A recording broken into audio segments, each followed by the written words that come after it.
ಎಲ್ಲರಿಗೂ ಬೆಳಗಿನ ಶುಭೋದಯ ಫ್ರೆಂಡ್ಸ್. ಬನ್ನಿ ಇವತ್ತಿನ ಬ್ಲಾಗ್ನ ಸ್ಟಾರ್ಟ್ ಮಾಡೋಣ. ಇವತ್ತು ಅಮಾವಾಸ್ಯೆ ಅಂತ ನೋಡಿ ಎಲ್ಲ ಮನೆಯೆಲ್ಲ ತಿರ್ಗ ಇವತ್ತನ್ನು ತೊಳೆದು ಒರೆಸಿ ರಂಗೋಲಿ ಎಲ್ಲ ಹಾಕಿದ್ದೀನಿ. ಸ್ನಾನ ಮಾಡಿಸ್ಬೇಕು ನೋಡಿ. ನನ್ನ ಮಕ್ಕಳಿಗೆ ನಮ್ಮ ಮನೆಯವರು ಹಾಲು ಬಿಸಿ ಮಾಡಿಕೊಟ್ಟಿದ್ದಾರೆ. ಸೊ ಇಬ್ಬರು ಕುಡಿತಾ ಇದ್ದಾರೆ. ಯಾರಾದರೂ ಟೀ ಅಂತಾರ, ನಮ್ಮ ಮನೆಯವ್ರು ಮಾಡಿರೋ ಟೀ ಇದು. ನನಗೆ ಹಾಲು ಇಷ್ಟ ಇಲ್ಲ, ಅವ್ರು ಜಾಸ್ತಿ ಹಾಲು ಹಾಕ್ಬಿಟ್ಟು ಟೀ ಮಾಡಿದ್ದಾರೆ ನೋಡಿ. ಇಷ್ಟೊಂದು ಮತ್ತೆ ಪಾತ್ರೆಗಳಿದಾವೆ, ಇಷ್ಟು ತೊಳೆದಿದ್ದೀನಿ. ಬನ್ನಿ ಫ್ರೆಂಡ್ಸ್, ಇವಾಗ ನಾನು ಪೂಜೆ ಮಾಡ್ತೀನಿ ನೋಡಿ. ಇಬ್ಬರು ಓದ್ತಾ ಕೂತಿದ್ದಾರೆ. ಇನ್ನು 15 ಡೇಸಲ್ಲಿ ಇಬ್ಬರಿಗೂ ಟೆಸ್ಟ್ ಇದೆ, 3rd ಟೆಸ್ಟು. ಸೊ ಹಂಗಾಗಿ ಫುಲ್ ಸೀರಿಯಸ್ ಆಗಿ ಓದ್ತಾ ಇದ್ದಾರೆ. ನೋಡೋಣ, ರಿಸಲ್ಟ್ ಬಂದಮೇಲೆ ಹೇಳ್ತೀನಿ ನಿಮಗೆ ನೋಡಿ. ಫ್ರೆಂಡ್ಸ್, ಇವಾಗ ಹೀಗಿದೆ. ಪೂಜೆ ಮಾಡೋಕ್ಕಿಂತ ಮುಂಚೆ ನಾನು ಪೂಜೆ ಮಾಡಾದ್ಮೇಲೆ ತೋರಿಸ್ತೀನಿ ನಾನು ನಿಮಗೆ.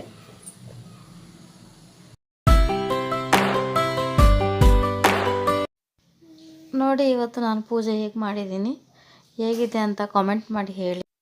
ನಾನು ಪೂಜೆ ಮಾಡ್ದಿರ್ಬೇಕಾದ್ರೆ ನಮ್ಮ ಮನೆಯವ್ರು ರೈಸ್ ಮಾಡ್ತಾಯಿದ್ದಾರೆ ನೋಡಿ. ನನ್ನ ಮಗ ಮತ್ತು ನಮ್ಮ ಮನೆ ಮೇಲ್ಗಡೆ ಇರೋ ಒಂದು ಮಗು ಇಬ್ಬರು ಹೋಗ್ಬಿಟ್ಟು ನಾಯಿ ಮರಿನ ತಗೊಬಂದಿದ್ದಾರೆ. ನಮ್ಮ ಕೂಚಿ ಇದೆ ಅಲ್ವಾ, ಅದ್ರ ಮರಿ ಇದನ್ನು. ನಮ್ಮ ಮನೆಯವ್ರು ಅಡುಗೆ ಮಾಡಿದ್ರು. ಹಾಗೆ ನೆನ್ನೆದು ಸ್ವಲ್ಪ ಸಾಂಬಾರು ಇತ್ತು, ಪಲ್ಯ ಇತ್ತು. ನೆನ್ನೆ ಮಾಡಿರೋದೆಲ್ಲ ಅಡುಗೆ ಹಾಗೇ ಇತ್ತು. ಹಂಗಾಗಿ ನಾವೆಲ್ಲರೂ ಕೂತ್ಕೊಂಡು ಅದನ್ನೇ ಊಟ ಮಾಡಿದ್ವಿ. ಊಟ ಮಾಡಿಬಿಟ್ಟು ನಾನು ಪಾತ್ರೆ ತೊಳೆದ್ರೆ ಕೆಲಸ ಮುಗಿದೋಗುತ್ತಲ್ಲ ಅಂತ ಮತ್ತೆ ಬಂದೆ ಪಾತ್ರೆ ತೊಳೆಯೋಕೆ ನೋಡಿ. ಫ್ರೆಂಡ್ಸ್, ಸಾಯಂಕಾಲ ಸ್ನ್ಯಾಕ್ಸಿಗೆ ಅಂತ ನಾನು ಕಡಲೆಬೇಳೆ ವಡೆ ಮಾಡ್ತಾಯಿದ್ದೀನಿ.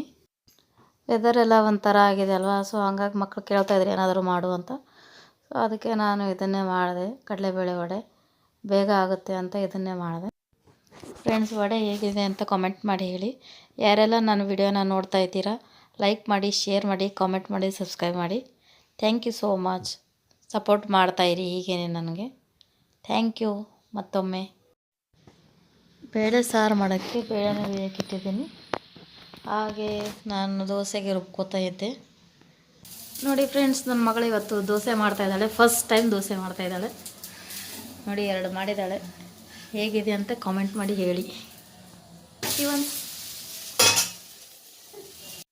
ಇವತ್ತಿನ ಬ್ಲಾಗ್ ಇಷ್ಟೇ. Good night friends.